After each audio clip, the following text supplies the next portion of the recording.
Hello, and welcome back to Tommy's Top Picks Weekly Roundup Podcast, episode 70. I'm Tommy, joined by John, How's it going? and we have Dima here, Hello, Yay! hello. our local, Yay. our local Bravo star. Star of No, the show. not star of the show. I'm just a No, showstopper. he's a Showstopper. showstopper. Yeah, That's right. yeah. So we have Pro Tour Baltimore that is happening this weekend, and Dima is our top 8 member, like made it in New Jersey battle hardened at the top 8. So that's Yes, going to be our main yes. topic today. What it was like getting there, what it was like playing there, the It whole was quite experience. some things. Fortitude. A Yeah. lot of unexpected things. A Lots lot of of firsts. unexpected things. Yes. Yeah. It was a fun day. So Um, how do we get going? how do we get going? We get going Yeah. by doing some house cleaning.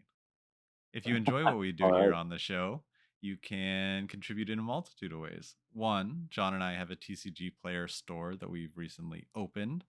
There's a link down in the description to see if there's anything you're looking for. You can purchase it from us. You're supporting the store, getting the cards you want.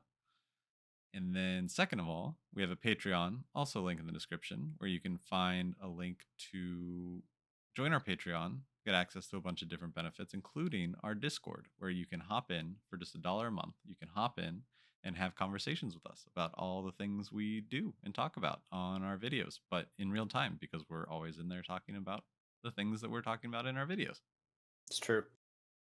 And Dima will be there to school you on Bravo. It's true. I'm ready. If you want to swing hammer for 40 minutes, I'm there for you.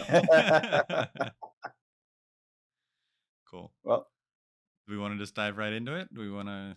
let's do it. Okay. So, Dima, we got some questions for you about your trials through the world of competitive Flesh and Blood.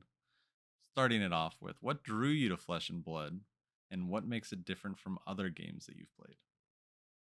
Right. So what drew me to Flesh and Blood was definitely the promise of playing in Flesh and Blood Yeah. with people in your community. I work from home, and it was the end of COVID. I started playing Flesh and Blood a bit more than a year ago, and for the longest time, Philadelphia didn't have any uh, events listed, and Right. so I thought that it was impossible to find Flesh and Blood events. And then one day I see this event pop up on the calendar, and I go and I play in person. I'm like, oh my god, I'm talking to people. I'm interacting with real people. They're not Zoom avatars. Yeah. That was great. And I guess I had heard about the game before showing up, and I'm not sure exactly who pointed me towards the game. Before I started playing Flesh and Blood, I spent a year playing Eternal card game. It's a digital card game, designed by Direwolf Studios. It's a great game. It's a sort of like a Magic ripoff, but definitely designed for it to be digital, and I think it's a great game. They have great limited format, so I really enjoyed playing it. But I had been playing it for years, and as I said, it's a digital card game, and my work is digital, and Netflix is digital. Yeah. And at some point, I just realized there's too many digital things happening in my life. Yeah. And so yeah, I just decided to give it a go. Nice. That's fair. I understand. I remember that time period where everyone was itching to just get out of the house, like whatever it was. Had a similar 100%. situation, and cards was the way out for me. It was Yeah. good. Yeah. No, and I was always a card player. I remember being introduced to Magic when I was, I don't know, 8 years old or something like that. I played a little bit of Pokemon, played some Magic, mostly when I was like 14 to 16. And I think that what was unique about Flesh and Blood, and me starting to play it recently, was that now I actually have a real job, unlike when I was 14. And Yeah. all of a sudden, like, I don't have to forego my lunch to buy cards. I actually Right. have some disposable income, and I think honestly a little bit of a living the childhood dream of actually being able to finally get the cardboard that you want and just like jam games. Oh, absolutely. Yeah, it's a magical moment getting to that, like, financial security, the hobbies you've always wanted to spend on, being able to actually just spend on it and be okay, and it's like it's very reasonable, you Absolutely, know? It's a Yeah. good time. absolutely. So, we have Baltimore coming up here. How do you prepare for a major tournament like the upcoming Pro Tour? Right. So first of all, I'm not playing the Pro Tour. No, I'm not in the yet such a calling. competitive Yeah, player. yeah, Yeah, I'm yeah. playing the calling. How do I prepare? So I think that I definitely prepared for Battle Hard in New Jersey, but that was my first competitive tournament where I did well. And Hmm. going into that one, I did preparations, but I also, I was really taking it easy. I was absolutely ready for a 0-3 drop kind of result. Sure. And so I think going into this calling, I kind of want to maintain that attitude, but I also know that you need to test. There are new heroes out there, Yeah. so it's a delicate balance for me. I don't want my life to be consumed fully by competitive testing. I don't think that I intend to enter the most elite competitive scene, in No, no. of Flesh and Blood. Yeah, yeah. But I definitely, I think we'll talk a lot about this. But I think most recent development in my testing is that I learned that just jamming random games on Talishar is probably not helpful. I think it makes a lot more sense and it's much more efficient to actually try to find good players of the classes that you're trying to practice against and Yes. sit down and play some games against them.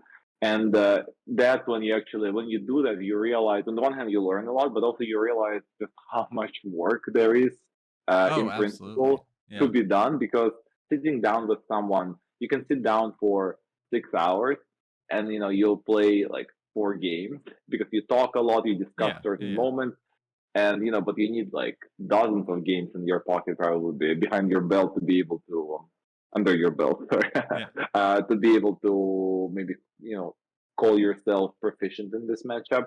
And that's a little bit demoralizing, but I'm trying to keep up the good spirits and just hope that me having played Bravo for more than a year, just it keeps.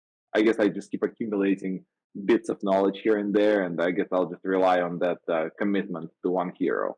Yeah, Yeah. that'll definitely help you out. And I can fully attest as someone who's done, 8-hour day Uh-huh. sessions of just playing the same deck or playing maybe 2 or 3 different decks in a day and just sticking with it and doing the rematch.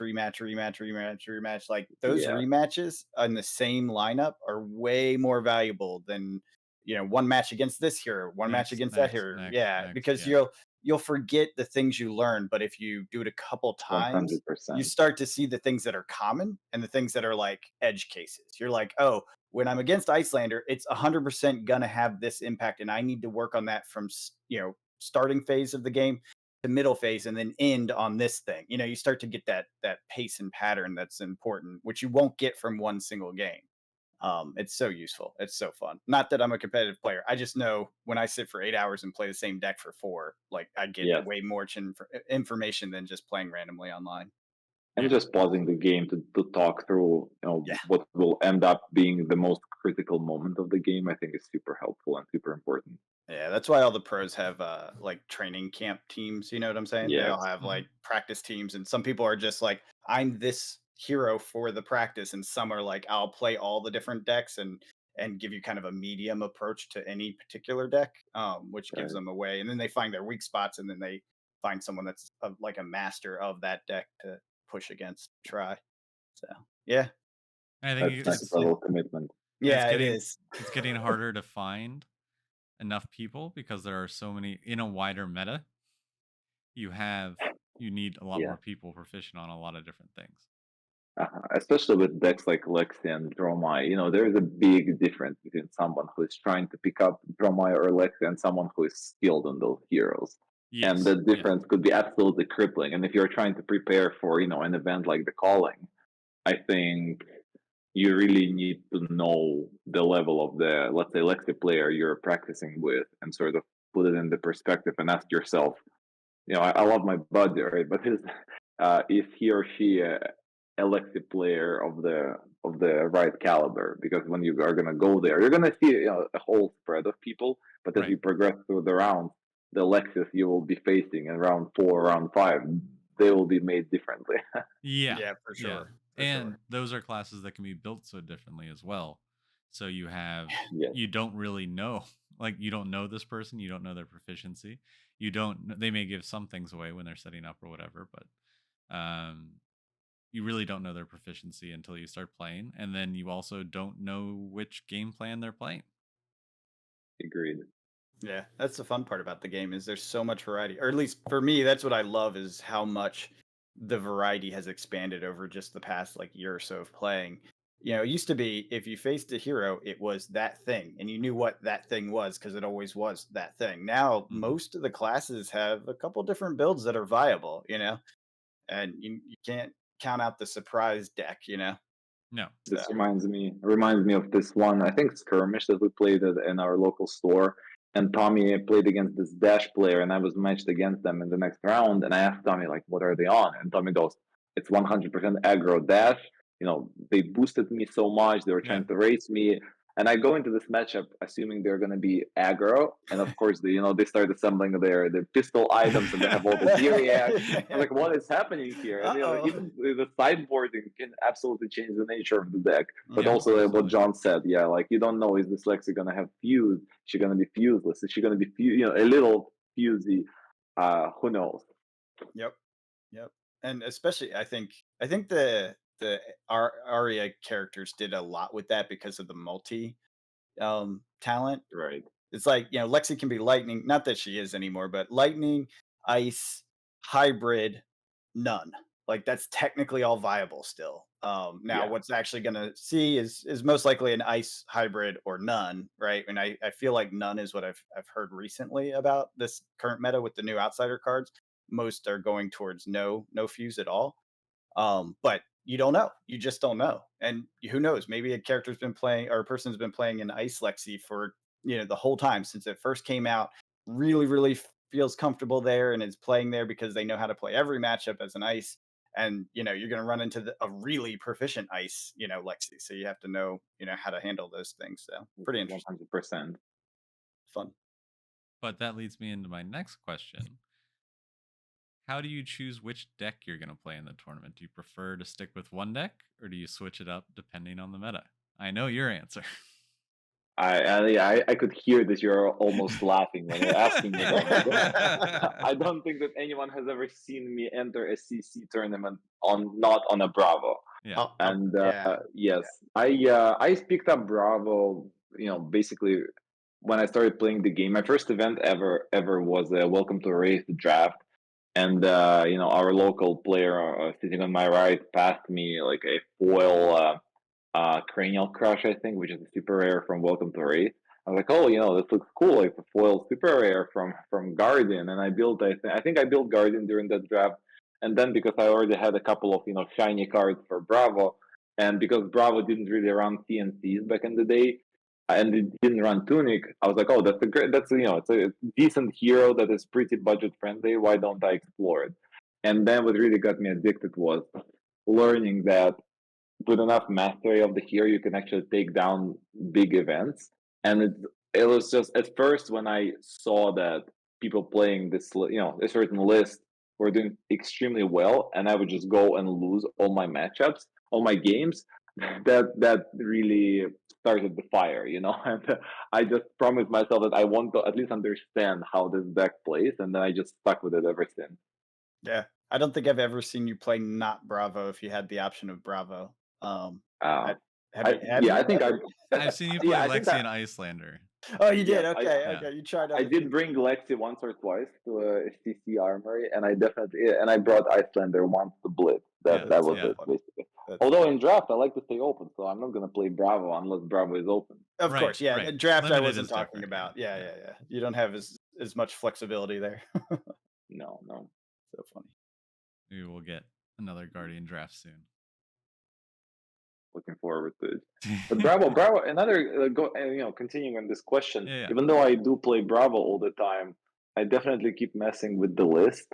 But Yeah. the list is really rigid. Just Bravo is. I think most how many people. cards are in your core, do you think? Yeah, so basically most lists run between 39 and 43 blues. and almost all of those blues are standard.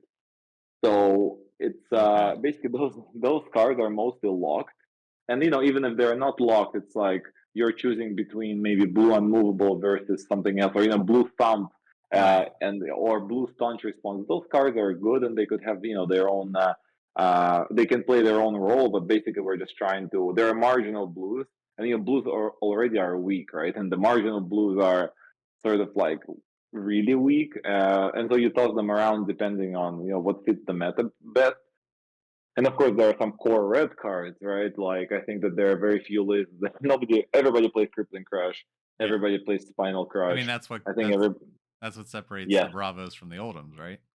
yes, everybody plays Pommels. Although I sometimes I hate running Pommel, but that's a different story. And so basically, as you go through all the cards that you're kind of supposed to have in your deck, you realize that you maybe have 8 or 9 flex slots. So it's not nothing, but also not a ton to play with. And because Bravo deck building is so restrictive, you look at the card. Does it block for 3? Yes or Yeah. no? And Does it is does it that cost part of 3? the fight with Pummel? What if Pummel blocks 3? Part of it. Oh yeah, no. Pummel. If Pummel block 3, yes, absolutely, Yeah. completely different story. I would love it, but no. The fight with Pummel is that you just eat damage to play it, and oftentimes as a guardian, you really hate taking damage, and it's like there's always this tension with this card that it can be very. It could be devastating to your opponent, but it can also be devastating to you. If you get too greedy. Right. So you said you make slight changes. How do you stay up to date with changes in the meta and new strategies that other players are using? So obviously you said you play Talishar, we play our locals. Yeah. Is there I anything else? Oh yeah, absolutely. As I said before, I'm not trying to be an elite player, No, right? no. I'm not testing every day, and so I really rely on, I guess, crowdsourcing and collective knowledge. The Bravo Discord is fantastic. There at some point it branched out. There's now a separate server called the Bravo Boys, and people we have sections for every CC matchup. And people who play Bravo mostly do it because they like the hero, right? It's not Right. a it's not a top dog meta deck, and so people are super helpful. Everybody's just trying to help each other out, and help us all learn how to play the hero better. And I definitely rely on the experience of other players. I try to share my experience. So I'm right now, as we sit here in the chat, I'm waiting for a response. I asked a question in the Azalea tab of the Bravo Boys. Just want to Yeah. see what people think about that particular matchup. So that's big. And but I think that I think right around New Jersey, that battle hardened. I played quite a few games on Talisar before that event, and that was the first time when I actually felt that I think I understood Bravo as a deck, and that's when I started feeling I started feeling confident messing around with the deck list. It used to be the case that I would just sort of follow Kale McCreed, who's the best Bravo player out there, Sure. and I would just take his list and try to replicate, I guess, his performance. And that I think understanding that I accumulated over a year or so of playing, I think now I feel confident messing around and trying some weird builds, but I also don't go too weird because the core Bravo is very Yeah, you can't it's break the very core. clear. Yeah. Yeah, I think a lot of people try to mess around with they throw in things like a race face, and I look at a race face, I was like, doesn't block 3, Yeah. doesn't cost 3. I most likely don't want to run this card, and I think that you don't want to get too cute, right? But what's interesting is that some what's great about Kale is that he's a fantastic player who in a sense plays Bravo very conservatively, right? As I said, he doesn't want to get cued with like weird cards, but then when the meta calls for it, he becomes open to yellow choke slams or maybe I don't think he's open to red crush confidence, although maybe he is. He was the one who said he was the one who said that maybe we should all be running down and dirty because Codex is so oppressive and you just want to be able to put a card back into your arsenal that can block. Right. So sometimes he gets spicy, but overall his lists are super conservative. It's like 43 blues, all the core reds, he's gonna run. Yes, he's gonna try to utilize the same cards in multiple matchups, to make sure that his sideboarding is optimal. And so, yeah, you don't want to get too cute. Yeah. Yeah, I don't know. I don't know. Did you end up messing around with Down and Dirty? How did that go? I tried running it once, and I Yeah. remember sitting there and thinking, I don't want to draw this card. Because I would just feel so horrible. It blocks for 2, Yeah. it doesn't do anything. It just it comes in for 6, Yeah. and I really don't think it's a Bravo card. And maybe later we'll. But my thing is, every time Kale gives advice, I sort of take it with a grain of salt, because I think that Kale can win an event with a ham sandwich. As long as it has an amethyst attached to it. It's this guy is just The deck made does, the list different. doesn't matter. And that's what keeps me going. It's like, yeah, the list honestly doesn't really make such a big difference. It's just that knowing how to play Bravo, it's a year-long journey. So, yeah, looking back on your journey, what advice would you give to new players who are starting out with Flesh and Blood and want to become more competitive? So, I think the recommendation, and I agree with that, would be to find a hero that you can be passionate about and just grind on it. Yeah, I think that sounds right. It was very helpful to me that Bravo wasn't the most expensive deck out there. Right. I think now we all sort of agree that we should be running CNC. So, but yeah, it wasn't the case when For I now. when For I now. started playing the hero. Yeah, but I think it makes sense. When you just start playing the game, you don't know exactly uh, if you're gonna stick with it, right? How seriously do you want to take it? I didn't start playing the game because I wanted to be competitive, right? I just wanted Right. to have fun. At some point I just realized, like, I want to get better. I just got addicted to the idea of Oh, getting yeah, better. absolutely. Yeah, yeah. I think that one thing is you should probably still, you know, you should probably check out how viable your hero is, because just playing Bravo, I know that, for example, playing Bravo into Prism was horrible, right? Right. And if you just pick up Bravo because you just like his hairy chest and he just looks so, such a great hero, you better like watch out. Is he at least somewhat viable, right? I think that you Right. don't want to be playing a hero that is like the worst tier, just because you're not gonna have a lot of fun losing, unless you're playing super casually. Yeah. So maybe find like a And B tier hero.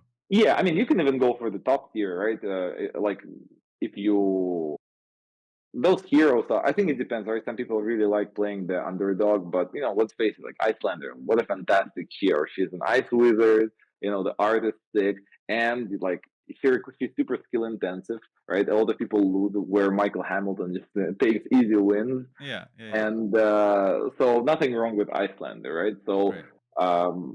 but yeah, probably if you want to pick up like Livia, right? Maybe you should think about this. Think twice before you go down that route.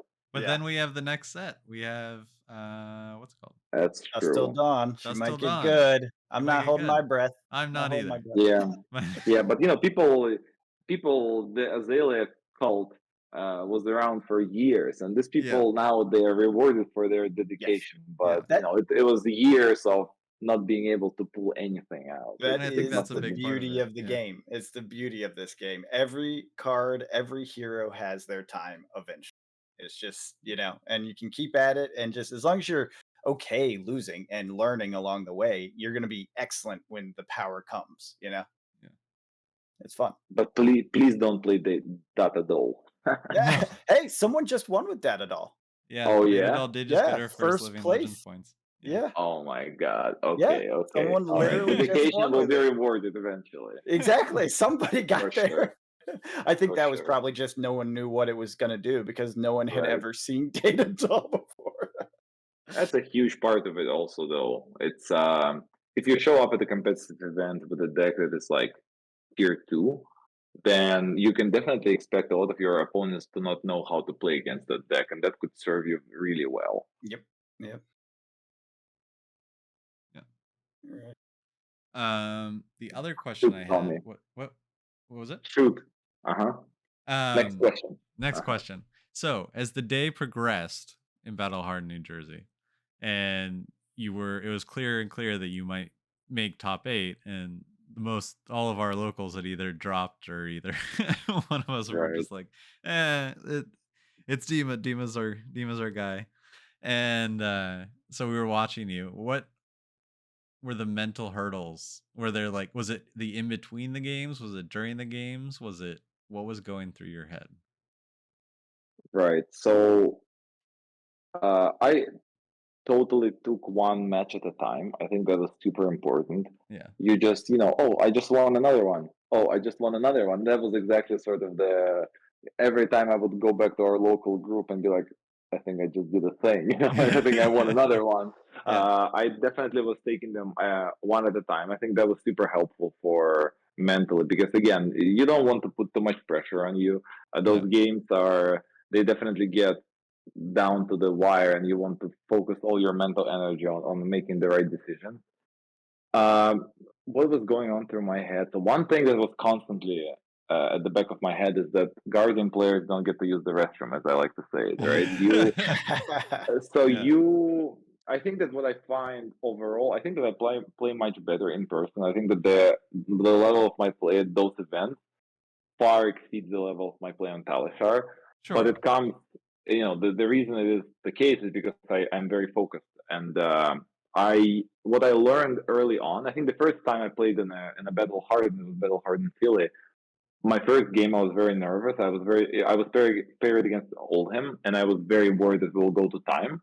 And so I played relatively quickly, and I think I played relatively poorly, and I lost that game. And then I looked at the clock, and I realized I had 25 minutes left, and I was like, "Oh, yes, you need to be mindful of time when you play a guardian mirror, but also there's still time. You actually are allowed to think about your move. Yeah. And I think Right. that most of the games that I played, I think most of them would go 30 minutes, 40 minutes. So I definitely take my time, not with every move, but sometimes some turns are pretty critical, and thinking through them is pretty important. And so what that means is that you don't get to eat between the rounds. It's hard to use the restroom. So you really need to prepare for that kind of stuff. Okay, bring water, bring snacks, maybe try to bring a sandwich that you're gonna maybe eat in several goals, one bite at a time throughout the event. Um, but Yeah, I think, snacks are always critical, and snacks are always running low by the final rounds. yeah, 100%. And otherwise, I don't know. I think nothing. As I said, like I really took it one match at a time, and I think that over more on top of that, nothing was really going on in my head. Just like let's win this. Let's just play the best the game we can. Yeah. Cool. Sounds like the strategy. Yeah. I think For Bravo rewards. Oh yeah, so go no, ahead. no, you go ahead. So Bravo, I think Bravo takes a lot of time to master, as I said, and I feel that I still keep learning a lot. But Bravo doesn't really have intricate lines, and I think that saves a lot of mental energy throughout the day. The only thing that as a Bravo, you sort of develop the whole deck is about knowing when to block and when to take damage and Right. push disruption in return. But that kind of gets ingrained into your brain. You kind of get this like internal urges that tell you block, Yeah. block, or nah, we're going there, right? We're going to town. But your turns are not that intricate, and I think that that day I played 8 rounds of Swiss, I Yeah. think, and then I played one game in top 8. So that's 9 matches of CC, competitive CC, 1 hour long Yeah. each essentially. Yeah. Jeez. And I was just happy that I wasn't Lexi, because sometimes as a Lexi player, you look at your hand and you're like, oh my god, I can play this arrow, I can play that arrow, I can reload, and that's just so much math, so many Right. lines that go through your head, Right. and I think it's just hard to maintain that performance throughout the day. Yeah, that's a very good point. I never So actually thought about that. The sequencing in Guardian is not as complex, generally speaking. Yeah, No. so it's that's either interesting. I'm blocking or I'm going. Yeah, your math becomes pretty like it's a balance of can I do more than I'm going to be able to block, or what are the side effects of not fully blocking this? That Yeah. becomes the trade off, which There are everyone has that mindset. But then, like you said with Lexi, you're also doing the calculus to figure out what your next arrow is that you're going to be able to shoot and how you're going to get it out and all that stuff that goes with it. Yeah. With Which Bravo, we're Bravo. It's very important to understand we're not really playing sort of the Michael Hamilton approach. We're not just calculating can we throw bigger damage back? Because our damage is not bigger than the damage of the premier decks in the field.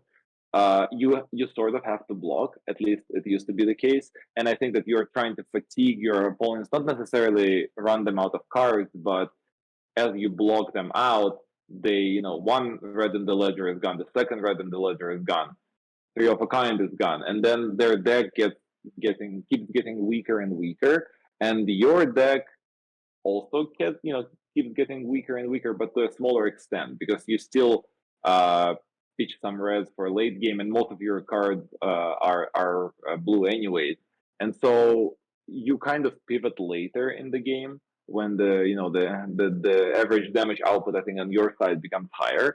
But sometimes it just doesn't work. Sometimes you just have to go ham, and Bravo can be pretty uninteractive if he gets the right hands, right? It's very hard to do something if your opponent just goes dominated crippling crush, Yeah. pulverize, things like that. So sometimes you can get there too, and you need to sort of be able to, I guess, take advantage of those sequences. Yeah, identify the times when those are critical and capable. Yeah, it's Yeah, interesting. I just had like a little mental graph pop up with what you described because you're right. A lot of decks start with that high power average turn for 2 or 3 turns. They can pull it off if they're not carefully, stacking their pitch for a second run through, and then it kind of wanes off, and that's like running out of gas. Whereas I think yeah, it's the opposite. It's you start low with a Bravo, defend, defend, defend, defend until that gas kind of tickles down, and then that your average, your bread and butter turn is going to be higher than their low power turn. So that's when you turn it on. That's Anathos for interesting. yeah. 6, Anathos for 6. Yeah, exactly. Yeah, dominate, dominate, dominate, and it's like they have nothing left, so they're Yeah. totally screwed. Yeah, that's interesting. Unfortunately, gone are the good old days when we actually had to pitch stack and win on the second cycle. I think that when Pi came around, that's when basically the meta shifted to it became so aggressive that we had to win on the first cycle, Mm, and that was a tough period for Bravo because Bravo is just you take damage.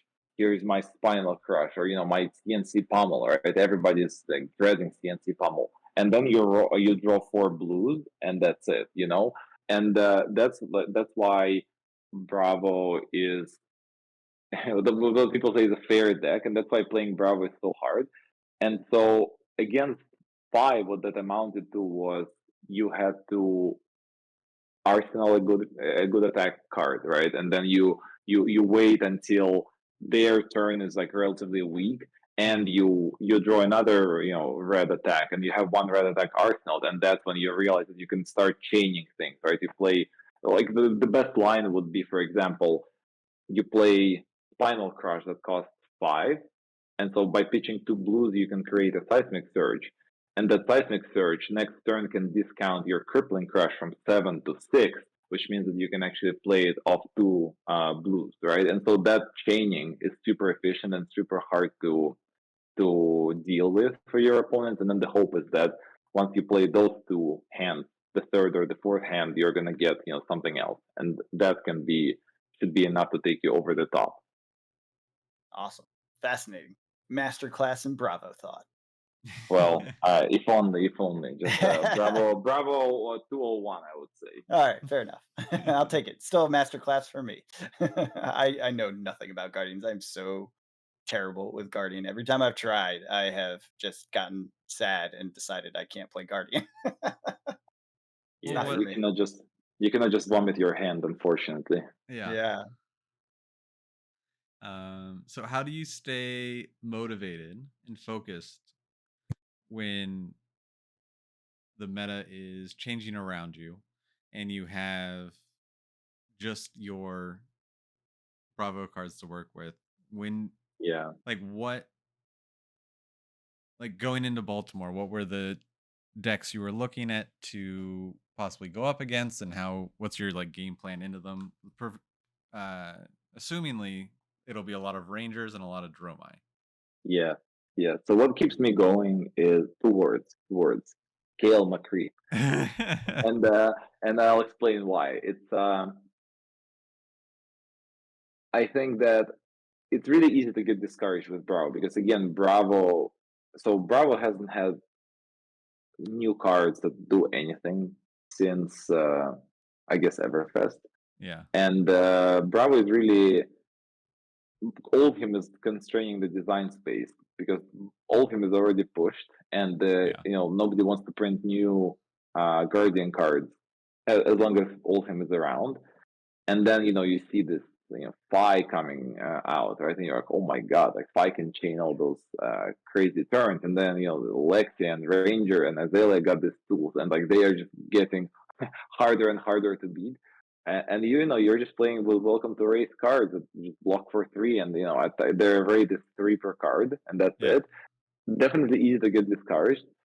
But then Kale McCreath just shares his results from competitive Talashar, and his win rate is like 92% out of 200 games. And you go, Against okay, damn. against the whole field, Yeah. but Oh, okay. including like Oldhams and Rangers and Boltons. Like my win rate into Bolton is probably 40%. No, probably. Oh, wait, what am I talking about? It's not 40%. I won 1 or 2 games out of 10, so Yeah. it's 20%. Yeah. And the reason is I still don't really know how to play against Bolton. I play against them every once in a while on Talishar. So Kale has like a 92% win rate into the entire field, and it's just that realization that yeah, you can blame your deck. Yeah. It's not pushed, and like all Lexi players are just it's too strong. But then the man finds a way. He rebuilds the deck a little bit. Sometimes he finds like unusual cards to put into it. And hell, when Briar was pushed, right? Briar was hard to beat. He came up with this list that played red Stonewall Confidence, and I think he later switched it to blue Stonewall Confidence. That's the aura that buffs Yeah. your cards when they defend. Right. But aura is pretty horrible because when you play it, you don't draw a card. You basically it takes you 2 cards just to play it, and you can create a seismic. 2 cards means, or it means that they mean 2 cards means that you don't hammer, right? Instead, you just play Right. this thing. But his realization was red Stonewall Confidence is essentially defensive channel mount heroic. So it just sits in your arsenal, and when they go channel mount heroic, you go Stonewall Confidence. You go. Now we are on par. Interesting. Yeah. And he Puts it back to rebuilt this rate. deck. Yeah, exactly. He realized that fatiguing Briar was much more consistent than just trying to pummel them to death. And he started running hard to find out. That was before Michael Hamilton. Okay, so and it's really impressive what the guy comes up with. And so I think I'm just trying to do the same, right? Stick with the hero and be open minded and just ask yourself, is it time for red crush confidence? Is it Yeah. time for something else? And that's what keeps me going.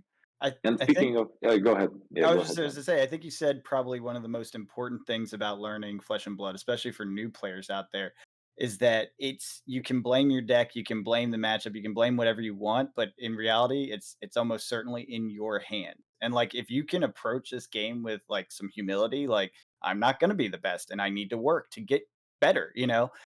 I think that 100%. opens the game up so much. It's actually what I like about the game the most is that it's your fault. You can't blame anything else. Unlike Magic, it could be a bad draw, this and that. Like it's your fault, and Yeah. your skill is directly reflected in your record, and you can improve it. And people have proven it. They've gone from being low score, not making it to putting the hours in, so they got good and then got there. So yeah, I think you're 100% on track with that. That's a very interesting way of approaching it. I like that. Yeah. And I mean, sometimes you can lose the event just by the choices you made in building your deck. Oh yeah, for sure. Yeah, you can And build a bad deck. That's yeah, definitely because you don't, possible. especially these No bigger doubt about events. that. Like when you go to your locals, you know what you're going to expect, right? You have your whole sideboard specifically for your locals. I don't. That's another thing. If you want to practice for a big event, Yeah. you need to be Right. playing the deck that you plan to bring there. If Right. your And if that's your locals play Kano, but your right. deck list doesn't really respect Kano because that's what you want to, that's what you expect from like a big event. Then it's up to you to learn how to beat Kano with the deck that's not supposed to beat Kano. Right, exactly. And there are, I think John and I were talking about it in last week's podcast where there's so many heroes now that like Yeah. you can't build a deck that has a super favorable win rate into everything. So you It's kind really of hard. have to 100%. guess what you think the majority of here people are going to be playing at an event. Where my guess for Baltimore is Dromai and Lexi. And then Don't forget the old man. Yeah, I was gonna say Oldham's definitely gonna be in there. yeah, he will be. Yeah, yeah. Yeah. In fact, I Oldham wouldn't be is But I surprised mean, if he took it home. that's why I got my burdens of the past. So we're okay. You're yeah, ready. but you see, you're making assumptions already that you're assuming that this Oldham is not gonna be, mid-range, sort of like aggressive, Bravo-ish Oldham. Right.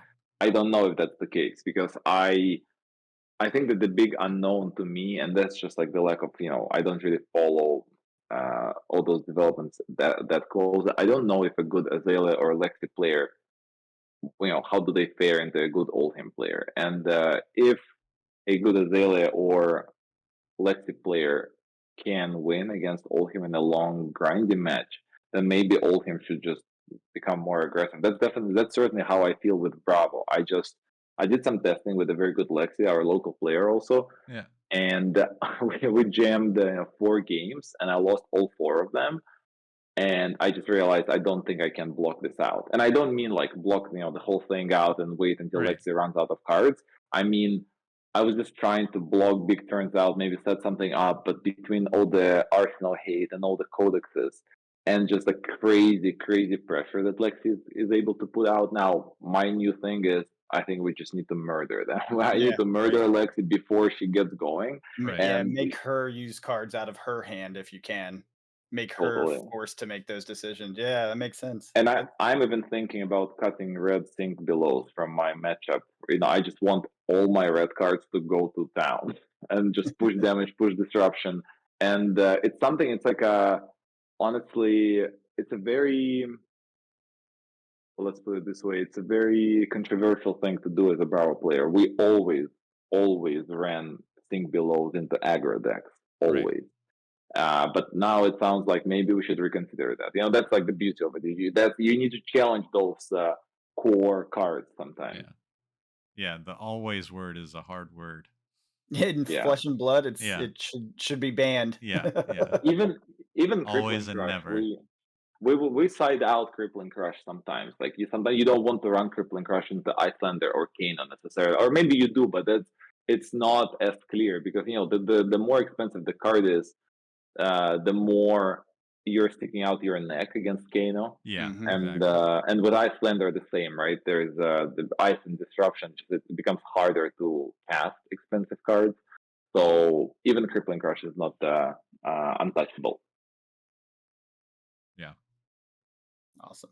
Well, the burdens of the past is also for Dromai because she plays a lot of those red D reacts, and because Right. she's going to need to utilize those late game because it's a fairly favored matchup for Drenthia, which is nice. Mm-hmm. Just because you always get to keep your counters because you just you hit one of the dragons and then that counts as your hit, Right. and then you're swinging again, and then you threaten their health and a counter every turn while Yeah. keeping their dragons in check. It's pretty good. I did make some adjustments to be able to swing 3 times in a turn more often.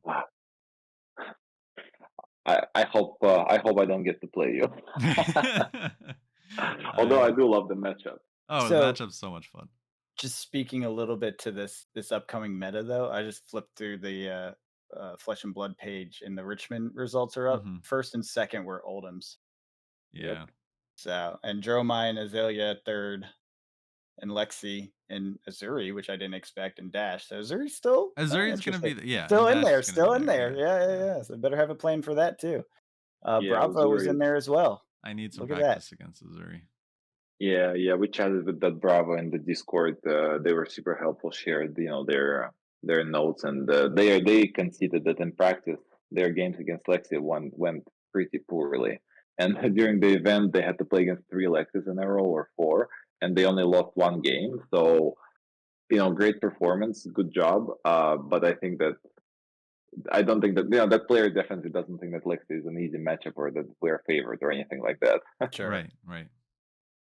Yeah. But again, I think that's a very important point to make. Being Lexi is really hard. Playing Lexi under time pressure in a competitive event, you're getting tired.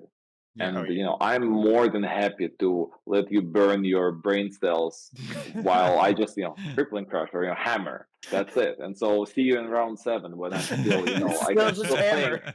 Yeah, exactly. And for you it's much harder. So I think that those things contribute to the potentially you could do much better in the event than you do on Talifar, or when you jam games with your buddy and you have unlimited time. Right. Yeah, because it's a whole different experience when you're actually at an event and playing and having the judges around and having the time clock and Oh yeah. playing Totally. against Spring someone that is you're real. not used to playing against. And Yeah, the pressure's real. mhm. It's one of the I'm really reasons looking I don't forward to play it. many of those events. Well, it's Like, only once every couple of months. it's fine. It's just not It's my fun. it's not my jam. I No. like to I'll go play draft. It's fine. Yeah. Go I'm open up actually some thinking space. that if I don't do well in the calling, then instead of playing the battle hardened on Sunday, I think I might just play draft. I really enjoyed draft in this set, and I think I'll just take it easy probably on Sunday. So John, I'll see you there. Nice. Riptide Mirror. Yes. I love it. 2 Riptides in the same pod. It's fine. Yeah. Oldhim is a big boogeyman though for me. Yeah. As Azalea and Lexus started picking up popularity. At first, it was like mostly Azalea. People were talking about Azalea, so I was like, "Oh yeah, Azalea, great. Yeah, I believe it's a great deck." But my thinking was, Oldhim is going to pack even more D-Reacts now, and like, oh my god, do I not want to play against a more defensive Oldhim? And so my response was, a third Pulverize comes in. It's definitely the time for Remembrance now. And Oldhim is I don't know what your experience is, but my experience is it's hard to find Oldhims on Teleshar. Your average Yeah. matchup is not against an Oldhim. No. It's super Agreed. hard to also practice a Bravo mirror. And so we don't have a dedicated Oldhim or another Bravo player locally. So No. I am really not that experienced in Guardian Mirror. And then, you would imagine like, oh, I know Bravo in and out, right? But playing against Bravo as Bravo, it's a whole different thing. Oh, And absolutely. Yeah. I saw a lot of other Bravo players share the same sort of observation and concern. And so Ultim is it's a super powered deck that I don't have enough experience into. And that's like my biggest, I think, boon as a competitive player. I lost all the games I lost at Battle Hardened New Jersey were against Oldhims. And also Dan Rudkovsky on Fi. But that was ProQuest. That was the day after. Yeah. Yeah. Oldham's gonna be the big boogeyman. Lexi, it's a broad meta. I mean, we've had a fairly good run of broad metas, but this is probably more broad than it usually is. Yeah. That's what I've been I saying. can't believe Azuri's in there. I'm still Yeah. like, what? Really? Yeah. I think people just don't know how to play against her yet. Yeah. I mean, I don't know. Fair I don't know. fight. Story. I don't Fair have enough fight, matches yeah. against Azuri to tell you how to play the game or play that matchup. Yeah. That's fair. My thing is probably just gonna be race them. Honestly. Sounds hard. Yeah. Because if they're using 2 cards to attack each turn, and they're not blocking, because 6 isn't enough to keep me from getting counters. It's not gonna. Must be nice being able to accumulate counters on your weapon. The Yeah, first time exactly. I swung with Anathus and I had Frailty out, and then Teleshard displayed that my hammer is only coming in for 5. I had a breakdown. I was like, "What are you talking about? Hammer always comes in for 6, sometimes 4, but never 5." Never. I guess hammer comes in for 7 sometimes if you have Terra Thunder. So okay, Sure. my weapon goes up and down. Sure. Yeah, it does. I also, never have to a, I 5. also have a Dawn Blade. Yeah, I also have a Dawn Blade now. Yeah. Dawn Blade at home. Yeah, it'll be interesting. I'm looking forward to it. 100%. I don't know. I like these kind of events. They are a lot of pressure, but they are also a lot of fun, and you get to see a lot of cool people and just have a good time all weekend. It's gonna be a That's lot what of I fun. like. I just like playing games. I'm bringing, I think, 3 or 4 CC decks. I haven't quite decided how many yet. So Yeah. anyone who's in between things, or maybe I get tired of draft for a bit, just go and jam some games, see how it goes. Yeah. And if I find anyone that is coming to Pro Tour Baltimore and wants to say hi, feel free to leave a comment down below. Or if you recognize us, come say hi. I'm so high and play a game of Bravo Mirror. Yeah. There you go. If But we have any Bravo players that want to challenge Dima. I want to say I remember my games from uh this Battle Hardened and Battle Hardened Philly because of the amount of attention that I pay during these games. They really stay with you, and I think that even if you're losing, I would advise you to just keep going because I think that you're playing really focused games and they just learn a lot because you're also playing against better opponents who are sort of motivated and they know their deck. I think it's really good experience if you're trying to just get better. Yeah, absolutely. And just it gets you a bunch of experience playing against a bunch of different people on a bunch of different decks that probably are Yeah, going to be a way better experience than playing on Talishar. totally. I actually remember the Battle Hardened New Jersey. I expected Fies Yeah. and Oh Drum yeah, Eyes yeah, and yeah. maybe some Icelanders and Ultimates, but I played against all sorts of decks. I played two Drum Eyes, and Drum Eyes were terrible back then. Like they were Yeah, just like yeah. they were pretty bad. I played against two Dromice, and then I played against Rhinar, and then I played against Phi finally, and then I played against Azalea before Azalea was even good, Before or she maybe was that good. was Pro Quest next day. But you play against all sorts of decks, Yeah. and at the end of the day, it's just like one Oldhim and one Phi and one Briar, and where you expected 5. Although Yeah. I think it might be a bit different at the calling because it's a more competitive event and. I guess Licht is just so strong. Azalea is so strong. Yeah. Yeah, But we'll you'll see. definitely see it lean towards the global meta, if you will, but versus some of the smaller events, but there's still gonna be representation from Yeah, Yeah. across and the you board. can get caught off guard. Like you Oh can yeah. if you're only practicing against the top meta decks, you're making a mistake because there's going to I be some dash deck that takes you off guard. You're not going to know how to play against, or some I don't know Dorinthia deck, 100%. or some, It can Tommy. It's like some it's Kano always deck, about some Dorinthia. Kano deck. I it, don't it know. can take me off guard, but it cannot take me off guardian, that's for sure. Oh. Hey, there it is. There it is. Awesome. Cool.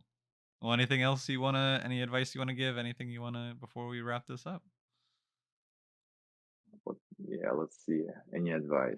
First of all, I don't feel my when I came back from the event, I was like I obviously felt pretty good about myself, but I felt zero authority to give advice because I just as John put it, you got to stay humble. Like this game Yeah. is super complex, and I know that Yeah. I still have a lot, to grow and a lot to learn.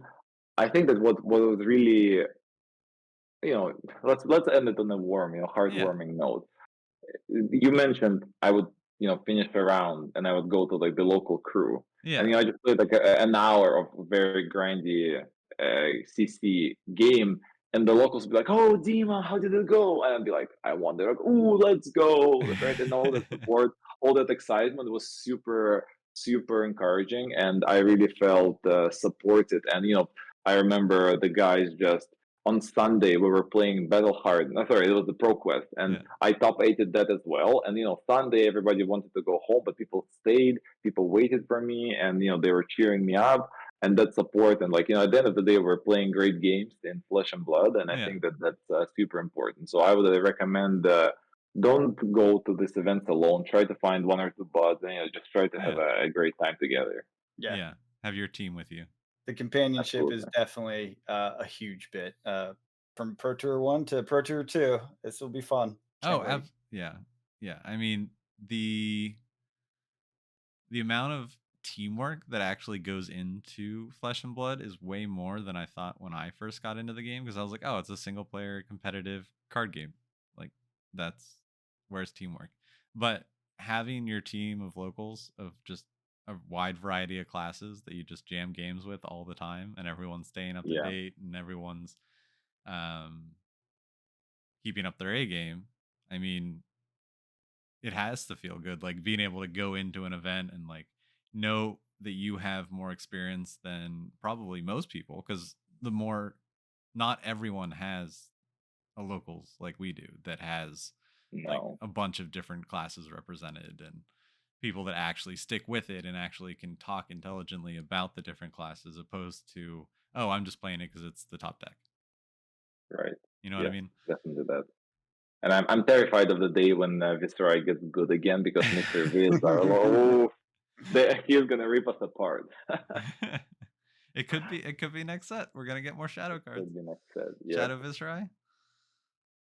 God, I hope not. We'll see. No, it's chain. It's chain. They already said it was going to be chain, Yeah. which isn't great either. No, I'm less excited about that. We'll see. But I just want to stop playing Iron Rod legs. That's all. That's the only thing that Bravo players want. Boots. You just Give us want boots, yeah. Cool. Awesome. Well, thank you so much for joining us. It was a lot of fun discussing your I learned a journey. lot. Guys. Yeah, absolutely. So until next week, we will catch you guys later. Have a good one. See you at the Pro Tour Baltimore. Hey.